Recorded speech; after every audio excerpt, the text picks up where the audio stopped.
years ago, the President of the United States attempted a violent coup.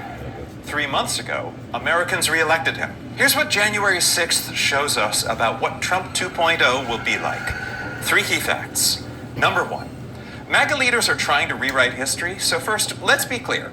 January 6th was a violent, deadly, criminal attack on the United States that wounded about 150 Capitol Police and led to at least 7 deaths, as determined by a bipartisan Senate report. At the time, virtually everyone agreed Trump was to blame. There's no question, none, that President Trump is practically and morally responsible for provoking the events of the day. The violence was not a surprise. Sworn testimony reveals that the Trump White House knew in advance that Trump supporters planned to invade the Capitol.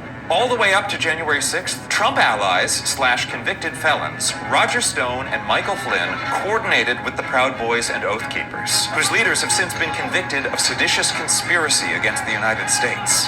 Flynn met with Trump in the Oval Office hours before Trump first proposed a January 6th event with his infamous "Be there, we'll be wild" tweet. On the eve of January 6th, Trump spoke to Steve Bannon about what was going to happen. All hell is going to break loose tomorrow. And on January 6th, Trump knew that the crowd had deadly weapons when he ordered them to go to the Capitol and fight like hell. We fight like hell, and if you don't fight like hell, you're not going to have a country anymore. Then Trump watched the violence unfold on TV, refusing to do anything to stop it for hours. The evidence of Trump's guilt was strong enough for a grand jury of ordinary citizens to charge him with 4 felonies, for which he would have been criminally tried if the MAGA justices of the Supreme Court hadn't intervened. Number 2.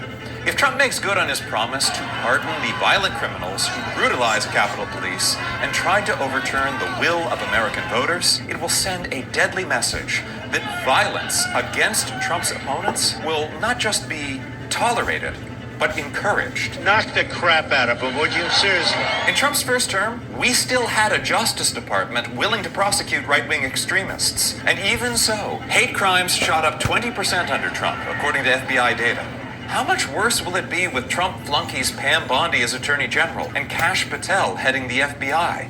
Number 3, January 6th shows that Trump is willing to break the law and violate the Constitution to hold on to power. Given that, how can we be sure he will leave office in 4 years?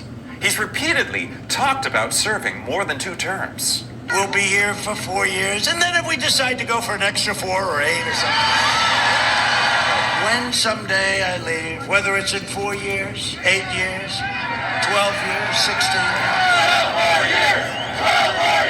The 22nd Amendment bars a president from serving more than 2 terms. But supposedly, the 14th Amendment bars any elected official who's been part of an insurrection from ever holding office again. And yet, here we are. Will Trump be bound by the Constitution? He's already called at least once for terminating it, and has promised to override parts of it, like birthright citizenship, by executive order. That's all against the law, but the MAGA justices of the Supreme Court have granted him permission to break the law. On January 6th, and every other day, we must remember that the Constitution isn't like the law of gravity. It only holds up if we, the people, choose to uphold it. I'm Alan Piper at apiper13. Follow Courier Newsroom for the facts you need.